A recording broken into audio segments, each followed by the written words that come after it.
Trusted ప్రియులకు ఇది shocking news అని చెప్పాలి. బంగారం ధరలు మళ్లీ పరుగులు పెడుతోంది. ఇవాళ ఒక్కరోజే 1310 రూపాయలు పెరిగింది. 24 క్యారెట్ల ప్యూర్ గోల్డ్ 10 గ్రాములపై ఏకంగా 1310 రూపాయలు పెరిగి 1,58,350 రూపాయలకు చేరింది. అటు నగల తయారీకి ఉపయోగించే 22 క్యారెట్ల బంగారం ధర కూడా 10 గ్రాములపై 1,200 రూపాయల మేర పెరిగి ప్రస్తుతం 1,45,150 రూపాయల వద్ద కొనసాగుతోంది. వరుసగా పెరుగుతున్న ధరలతో సామాన్యులు బంగారం షాపుల వైపు వెళ్లాలంటేనే బెంబేలెత్తిపోతున్నారు. బంగారం ధరలు పెరిగినప్పటికీ వెండి మాత్రం ఊరట కల్పించింది. ఇటీవలే 3 లక్షల మార్కు దాటిన వెండి మళ్లీ వెనక్కి తగ్గింది. 2 రోజుల్లో కిలో వెండి రేటు 10,000 మేర పడిపోయింది. దీంతో ఈరోజు కిలో వెండి రేటు హైదరాబాద్ మార్కెట్లో 2,85,000 మార్కు వద్ద అమ్ముడవుతోంది.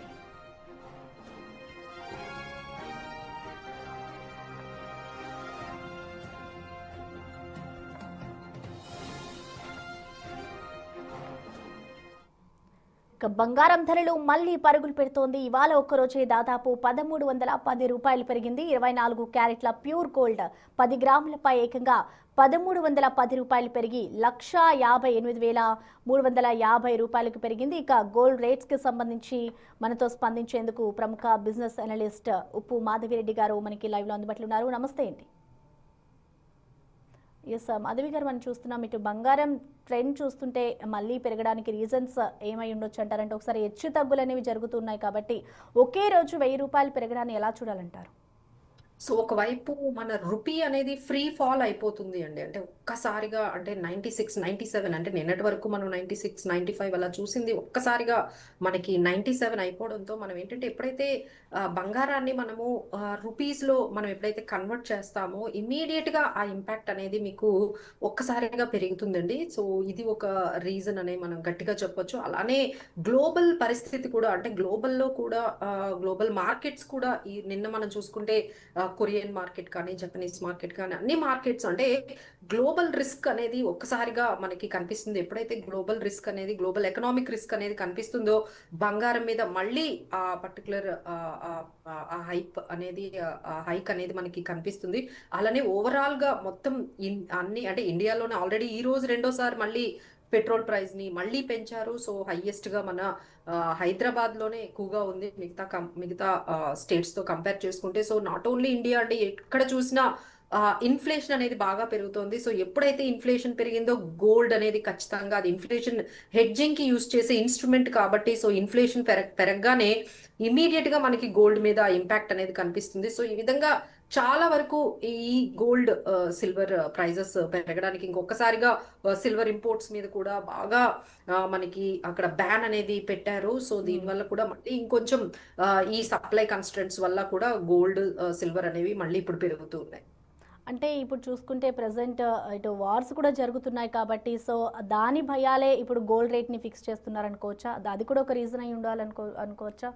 డెఫినెట్లీ అండి. అదేనండి, ఇప్పుడు ఎక్కడా కూడా అంటే ఈ వార్ అనేది తగ్గుతుంది అనేది ఏమీ కనిపించట్లేదు. ఎందుకంటే వాళ్ళైతే ఇరాన్ వాళ్ళు చాలా చాలా ఫర్మ్ గా ఉన్నారు. మేము మా యురేనియం ఎన్రిచ్మెంట్ అనేది మేము చేసుకుంటాము, మీరు చెప్పినట్టు మేము వినము. అలానే స్ట్రేట్ ఆఫ్ హార్మోస్ కూడా మా ఫుల్ కంప్లీట్ గా మా కంట్రోల్లో ఉంటుంది అనేది వాళ్ళు అసలు ఫర్మ్ గా ఉన్నారు. దేనికైనా రెడీ. మీరు పీస్ టాక్స్ అంటే పీస్ టాక్స్ లేదు అంటే వాళ్ళు పెట్టినవి ఏవైతే ఆ నెగోషియేషన్ అగ్రిమెంట్ కి సంబంధించిన ఉన్నాయో అది యుఎస్ కి అయితే అస్సలు అది యాక్సెప్టబుల్ గా లేదు. సో ఎప్పుడైనా ఇది ఫెయిల్ అయిపోవచ్చు. వాళ్ళు పెట్టిన అగ్రిమెంట్ ఏది యుఎస్ కి ఆ పర్టికులర్ నెగోషియేషన్స్ కి అయితే ఎక్కడా కనిపించట్లేదు. So immediately any time war can start అనగానే ఎప్పుడైతే వార్ అనేది మళ్ళీ రీస్టార్ట్ అవుతుందో అగైన్ మనకి గోల్డ్ ప్రైజెస్ అనేవి ఈ రిస్క్ కి ఎప్పుడైతే పెరుగుతూ ఉంటుందో గ్లోబల్ రిస్క్స్ అనేవి గ్లోబల్ వార్ లో అనేవి ఏ విధంగా రిస్క్స్ పెరుగుతూ ఉంటాయో దానికి ఈక్వలెంట్ గా గోల్డ్ మీద ఆ ప్రెషర్ అనేది కనిపిస్తుందండి. So that is one more reason. అసలు ఇండియాలో అంటే మనకి ఇంటర్నేషనల్ ప్రైజెస్ లో గోల్డ్ తక్కువ పెరిగినా మన ఇండియాకి వచ్చేటప్పటికి అది మన రూపీ బాగా డిప్రిషియేట్ అవ్వడంతో ఆ కన్వర్షన్ లో ఇంకొంచెం గోల్డ్ అనేది ఇక్కడ ఎక్కువగా మనకి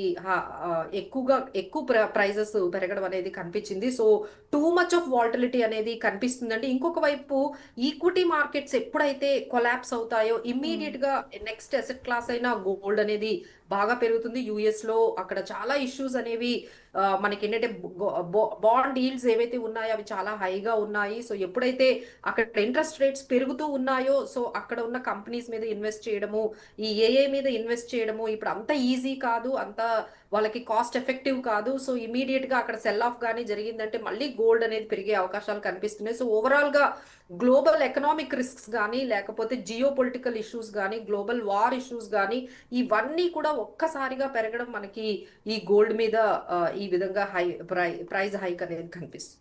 అండ్ ఇంకొకటి అండి, అంటే రీసెంట్గా ఇటు మోడీ కూడా ఎవరు గోల్డ్ కొనొద్దు, కొంటే ఇటు డాలర్ రేట్ అనేది ఎక్కువ పెరుగుతుంది అంటారు. సో అది కూడా ఒక రీజన్ అనుకోవాలా ఇప్పుడు రేట్స్ అంటే పెరగడానికి?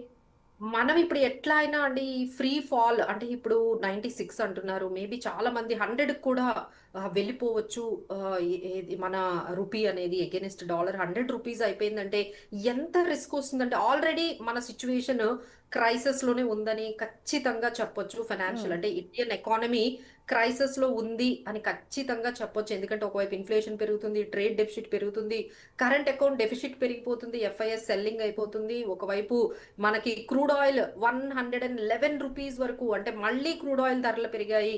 సో ఎంత క్రూడ్ ఆయిల్ ధర పెరిగితే మన దగ్గర నుంచి ఉన్న డాలర్స్ మీద అంత వెయిట్ అనేది ఎక్కువగా పెరుగుతుంది. దానివల్ల ఎంత వరకు వీలైతే అంతవరకు అంటే ఇప్పుడు ఓన్లీ మనకి ఏమైంది అంటే ఓన్లీ మీకు ఇంపోర్ట్ డ్యూటీ పెంచారంటే మేబీ ఇక గోల్డ్ ఇంపోర్ట్ ని ఆపేసినా మనం ఆశ్చర్యపోకర్లేదు. ఇప్పుడు సిల్వర్ ఇంపోర్ట్స్ ని ఖచ్చితంగా ఫిజికల్ ఏవైతే బార్స్ ఉంటాయో సిల్వర్ బార్స్ ని ఖచ్చితంగా ఆపేశారు, బ్యాన్ చేశారు. మేబీ ఫ్యూచర్ లో గోల్డ్ మీద కూడా అలాంటి రెస్ట్రిక్షన్స్ అంటే ఓన్లీ ఇంపోర్ట్ డ్యూటీ ఒక్కటే వేయడం కాదు, అసలు మీరు ఎక్కువ పెట్టి కొనుక్కోవాలన్నా కూడా దొరకకుండా కొంచెం రెస్ట్రిక్షన్స్ కూడా పెట్టే అవకాశాలు అయితే కనిపిస్తున్నాయి. ఎందుకంటే ఎట్టి పరిస్థితుల్లో మన ఎకానమీని ఎలా అయినా ఇప్పుడు దాన్ని మనం ఆ క్రైసిస్ లో నుంచి మనం బయటపడాలి కాబట్టి so there might be strict actions అండి. అందులో గోల్డ్ కూడా ఒకటి ఉండబోతుంది. Maybe that is the reason might be it is increasing. Okay, అంటే ఇప్పుడు చాలామంది ఇన్వెస్ట్ చేస్తూ ఉంటారు కాబట్టి గోల్డ్లో ఇప్పుడు కొత్తగా ఎవరైనా ఇన్వెస్ట్ చేయాలనుకుంటే ఇది మంచి టైం అనుకోవాలా?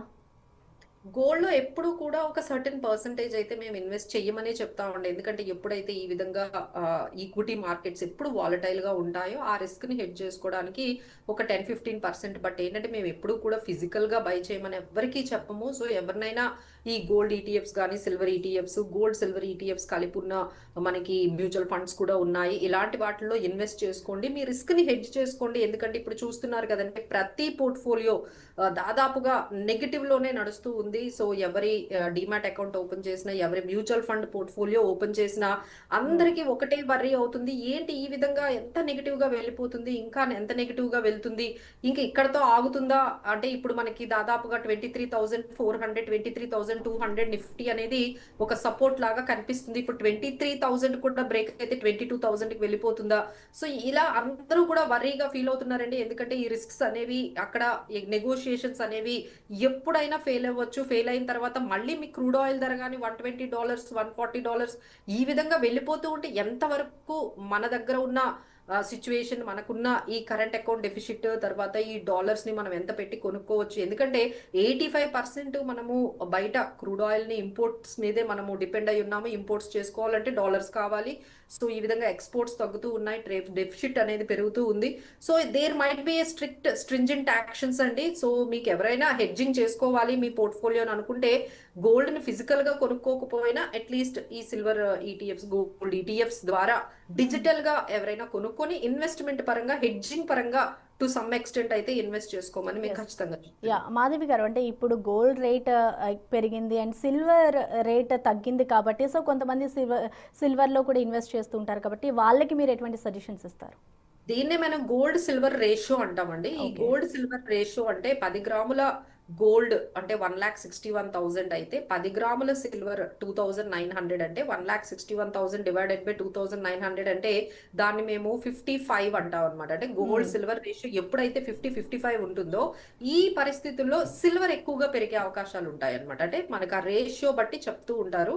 సో 50-55 రేషియోలో ఉంటే గోల్డ్ కన్నా కొంచెం సిల్వర్ కి ఎక్కువ వాలటిలిటీ ఉంటుంది. At the same time growth కూడా గోల్డ్ కన్నా ఎక్కువ ఉంటుంది. సో ఎవరైనా ఆ పర్టికులర్ గా మీరు గోల్డ్ ఆ సిల్వర్ అని కన్ఫ్యూజ్ అవుతూ ఉంటే మీరు కానీ ఆ వాల్టిలిటీని ఎక్కువగా ఆ కెపాసిటీ కానీ మీకు ఉన్నట్లయితే, ఎందుకంటే సిల్వర్ లో వాల్టిలిటీ ఎక్కువ ఉంటుందండి. గోల్డ్ కు ఉన్నంత స్టెబిలిటీ సిల్వర్ కు ఉండదు. ఒక్కసారిగా డ్రాప్ అవుతుంది, ఒక 20,000 డ్రాప్ అవుతుంది. సో ఒక్కసారిగా పెరగడం కూడా అలానే ఉంటుంది. సో మేము రిస్క్ ని మేము మేనేజ్ చేసుకోగలం అనుకునే వాళ్ళకి మేము సిల్వర్ సజెస్ట్ చేస్తాము. వద్దు మేడం మాకు స్టేబుల్ గా స్టడీగా ఉండాలి, అంత వాల్టిలిటీ వద్దు అంటే గోల్డ్కి వెళ్ళాలండి. ఓకే. అంటే ప్రెజెంట్ చూసుకుంటే ఇటు ఇరాన్, అమెరికా వార్ ఇంకా కొనసాగుతుంది. సో, దానికి ఎప్పుడైతే ఫుల్ స్టాప్ పడుతుంది అని అనుకుంటామో, అప్పుడు ఇంకా రేట్స్ పెరిగే ఛాన్సెస్ ఉంటాయనుకోవాలా? లేదండి. ఎప్పుడైతే మనకి ఈ వార్ ఇష్యూస్ తగ్గుతాయో, ఎప్పుడైతే మనకి ఫ్రీగా క్రూడ్ హ్మ్. ఆయిల్ అనేది, క్రూడ్ ఆయిల్ లేదు అనేది లేదండి. వరల్డ్‌లో crude oil millions of barrels ఉంది. కాకపోతే ప్రాబ్లమ్ ఏంటంటే, అది మనకి సప్లై అనేది అవ్వడం లేదు. సో, ప్రొడక్షన్ అనేది కొన్ని కంట్రీస్ ఆపేసాయి. సో, ఇలాంటి ఇష్యూస్ వల్ల ఉంది గానీ, బట్ ఒక్కసారి ఈ వార్ గాని ఆగితే మీరు $90 వరకు కూడా చూసే అవకాశం ఉంటుంది. ఇంకా తక్కువ కూడా చూసే, బట్ ఎన్ని రోజులు మనము ఈ 110 లేకపోతే $111 దగ్గర ఈ క్రూడ్ ఆయిల్ ఉంటుందో అంతవరకు ఇదే స్ట్రెస్ అన్ని ఎకానమీస్ లో కనిపిస్తుంది. గ్లోబల్ క్రైసిస్ లో కూడా ఈ విధంగా ఉంటే వెళ్ళిపోతుంది. సో మిగతా కంట్రీస్ కూడా అందరూ కూడా కొంచెం నెగోషియేషన్స్ కి ముందుకు తీసుకువెళ్తూ ఉన్నారు. ఇంకా ఈ వార్ ఆపేయాలి, ఇది మాకు చాలా బర్డెన్ అవుతుంది అనేది చాలా వరకు ప్రెషర్ అయితే ఉందండి. But Iran is very much on that, అంటే మేము యుద్ధానికైనా రెడీగా ఉన్నాం, కానీ యుఎస్ చెప్పిన నట్టుగా మేము ఇరాన్ అదే మా యురేనియం ఏదైతే ఎన్రిచ్మెంట్ ఉంటుందో అది ఆపము. అలానే స్ట్రేట్ ఆఫ్ హార్మోజ్ కూడా మా దగ్గరే ఉంటుంది. హ్మ్. యుఎస్ కూడా మీ దగ్గర ఉన్నంత వరకు అది సేఫ్ గా ఉండదు, మాకు మా దగ్గర కంట్రోల్ ఉండాలి అని చెప్పి వాళ్ళు. సో ఇదంతా కూడా అసలు కంప్లీట్ గా క్లోజ్ అయ్యేటట్టుగా అయితే కనిపించట్లేదండి. Don't know like how long it will take. అప్పటి వరకు అయితే సిచ్యువేషన్స్ అయితే ఇలానే ఉంటాయి. సో అంతవరకు గోల్డ్ సిల్వర్ అనేవి ఈ విధంగా పెరుగుతూ ఉంటాయి. ఓకే అండి. అంటే ఇప్పుడు ప్రెజెంట్ మన ఇండియాలో రూపాయి విలువ పతనం ప్రభావం కూడా బంగారం రేట్లపై అవును. పడుతుందని భావించొచ్చంటారా? అవునండి. ఎందుకంటే మనం కన్వర్షన్ ఉంటుంది కదండీ! ఇప్పుడు మనకి హ్మ్. డాలర్స్ అక్కడ ఔన్స్‌లో మనకి $4,800 పర్ ఔన్స్ అంటారు. అది ఇంటర్నేషనల్ మార్కెట్‌లో హ్మ్. ఉంటుంది. అది మనం ఇండియన్ మార్కెట్‌లోకి మన దగ్గరకొచ్చేటప్పటికి దాన్ని డాలర్స్‌లోని కన్వర్ట్ చేసేటప్పుడు, నిన్న మీరు కన్వర్ట్ చేసేటప్పుడు 95 అని మల్టిప్లై చేశారు. హ్మ్. ఈ రోజు ఎలా చేస్తున్నారు మీరు? అదే ప్రైస్‌ని 96తో మీరు మల్టిప్లై చేసేటప్పుడు డెఫినెట్‌గా పెరుగుతుంది కదండీ! సో ఈ విధంగా ఎంత రూపీ పతనం అయితే మీకు, అంటే మిగతా కంట్రీస్ తో కంపేర్ చేసుకుంటే మన దగ్గర ఇండియాలో గోల్డ్ ప్రైజెస్ అనేవి చాలా కాస్ట్లీ అని ఖచ్చితంగా చెప్పొచ్చు. ఓకే. అది ఒక బిగ్గెస్ట్ రీజన్ కూడా అండి. అంటే ఈ విధంగా గోల్డ్ ప్రైజెస్ మన ఇండియాలో ఇంత వాల్టిలిటీ అవ్వడము, ఇంత ఫ్లక్చువేట్ అవ్వడానికి కారణం మన రూపీ వాల్టిలిటీ, మన రూపీ అనేది ఫ్రీ ఫాల్ లోకి, టెరిటరీలోకి వెళ్ళిపోవడమే మేజర్ రీజన్ అని చెప్పొచ్చు. ఓకే. అంటే ప్రెజెంట్ ఇప్పుడు గోల్డ్, సిల్వర్ పక్కన పెడితే, ఇప్పుడు కొత్తగా ఇన్వెస్ట్ చేయాలనుకున్నా, లేదంటే ఆల్రెడీ ఇన్వెస్ట్ చేసిన వాళ్ళుంటే, సో దేంట్లో మెయిన్‌గా ఇన్వెస్ట్ చేస్తే బెటర్ అంటారు? అంటే మీరు ఎలా అనలైజ్ చేస్తారు దీన్ని? సో ఎవరైనా సరే ఒక షార్ట్ టర్మ్ గా మాత్రము ఈ మార్కెట్ అయితే సరిపోదండి. అంటే నేను 1 ఇయర్ చేస్తాను, ఒక 2 ఇయర్స్ నాకు టైం ఉంది అంటే better don't come into this kind of situation లోకి అయితే మీరు రావద్దు. So maybe if you have time ఒక 10 ఇయర్స్ కి, ఒక 5 ఇయర్స్, ఒక 7 ఇయర్స్ అనుకుంటే ఖచ్చితంగా this is the right time. మీరు రండి, మంచిగా మ్యూచువల్ ఫండ్స్ ద్వారా కానీ మీరు వెళ్ళి అక్కడ మీరు మిడ్ క్యాప్స్ కానీ, small caps, multi caps, large caps ఇలాంటివి చాలా మీకు అవైలబుల్ గా ఉన్నాయి. సో మంచి ఎక్స్పర్ట్స్ ద్వారానే వెళ్ళండి. ఎవరు కూడా ఎక్స్పెరిమెంట్స్ అయితే అస్సలు చెయ్యొద్దు ఈ టైంలో. ఇలాంటి అంటే ఎవ్రీ డే, ఎవ్రీ అవర్ కూడా చాలా డైనమిక్స్ అనేవి మారిపోతున్నాయండి. ఇంత వాలటిలిటీ కొత్త వాళ్ళు ఎవరైతే వస్తున్నారో వాళ్ళు ఖచ్చితంగా చెప్తున్నాం మేమందరము. కొత్త వాళ్ళైతే ఇంత వాలటిలిటీని అయితే వాళ్ళ ఓన్ గా వితౌట్ ఎనీ ఎక్స్పీరియన్స్ అయితే వాళ్ళు మేనేజ్ చేయలేరు. Definitely they will do some kind of mistakes. So కొత్త వాళ్ళు ఎవరైతే వస్తున్నారో వాళ్ళు ఖచ్చితంగా ఎక్స్పర్ట్స్ ని we're there to help you. మేమందరం ఉన్నాము. మీకు ఎలా కావాలి, మీకు ఏది సెట్ అవుతుందో అనేది తెలుసుకొని, మనకి గోల్డ్ లో ఎంత పర్సంటేజ్ ఉండాలి, లేదు ఈక్విటీ మార్కెట్ లో ఎంత ఉండాలి, మ్యూచువల్ ఫండ్స్ లో ఎంత ఉండాలి, ఇవన్నీ కూడా మనం పర్సంటేజ్, ఏ స్కీమ్ ని మనం సెలెక్ట్ చేసుకోవాలి, ఏ స్టాక్స్ లో ఉండాలి, ఏ సెక్టార్స్ లో ఉండాలి, మిడ్ క్యాప్స్ లో ఎంత పర్సంటేజ్ ఉండాలి, స్మాల్, ఇవన్నీ కూడా చేయడం అనేది ఓన్ గా వితౌట్ ఎనీ ఎక్స్పీరియన్స్ అనేది చాలా టఫ్ అండి. సో హ్మ్. బెటర్ మీరు మీ జాబ్స్ మీద మీ వర్క్ మీద కాన్సన్ట్రేట్ చేయండి. ఎందుకంటే బయట సిచ్యువేషన్స్ అంత బాగోవు. మీరు ఎప్పుడైతే మీ ఓన్ గా డీమ్యాట్ ని ఓపెన్ చేసుకొని ఎప్పుడైతే మీరు స్టార్ట్ చేశారో మీకు చాలా ప్రెషర్ పెరిగిపోతుంది. సో మీరు మీ జాబ్స్ చేసుకోలేరు, మీ బిజినెస్ చేసుకోలేరు, మీకు టైం అంతా కూడా మీ పోర్ట్ఫోలియో మీదే ఫోకస్ ఉంటుంది. So what we're suggesting, instead of that మీరు అందరూ కూడా మీ బిజినెసెస్ మీ జాబ్స్ మీద ఫోకస్ చేయండి. ఎందుకంటే బయట సిచ్యువేషన్ కూడా అంత బాగాలేదు. సో గివ్ దీస్ ఇన్వెస్ట్మెంట్ ఏవైతే ఉన్నాయో అవన్నీ కూడా ఎక్స్పర్ట్స్ వాళ్ళ వాళ్ళ పర్యవేక్షణలో చేసుకుంటేనే మంచిదండి. ఇంకా ఎగ్జిస్టింగ్ గా ఉన్న వాళ్ళు ఆల్రెడీ వాల్టలిటీని, అంటే ఇలాంటివి ఎన్నో చూసిన వాళ్ళు ఉండొచ్చు. లైక్ కోవిడ్ టైంలో మనం ఇలాంటి సిచ్యువేషన్ ని, ఇలాంటి రైట్. అన్సర్టనిటీ అనేది చూసిన వాళ్ళు ఉంటారు. కాబట్టి they know to some extent అప్పుడు ఏం జరిగింది, అప్పుడు వాళ్ళు ఎలా యాక్ట్ చేశారు, ఒక రకమైన ఎక్స్పీరియన్స్ ఉంది. So based on that they can handle to some extent. Okay అండి, రైట్. థ్యాంక్ యూ మాధవి గారు. రైట్, ప్రజెంట్ మనం చూసుకోవచ్చు ఇటు గోల్డ్ రేట్స్ పెరిగే ఛాన్సెస్ ఎక్కువ ఉన్నాయంటూ కూడా ఇటు ఎనలిస్ట్ మాధవి రెడ్డి గారు చెప్తున్నారు. సో ఎవరైతే ఇప్పుడు గోల్డ్ కానీ సిల్వర్లో కానీ ఇన్వెస్ట్ చేస్తున్నారో కొంచెం కనుక్కొని లేదంటే తెలుసుకుని ఇన్వెస్ట్ చేస్తే బెటర్ అంటూ కూడా ఎనలిస్ట్ మాధవి రెడ్డి చెప్తూ ఉన్నారు.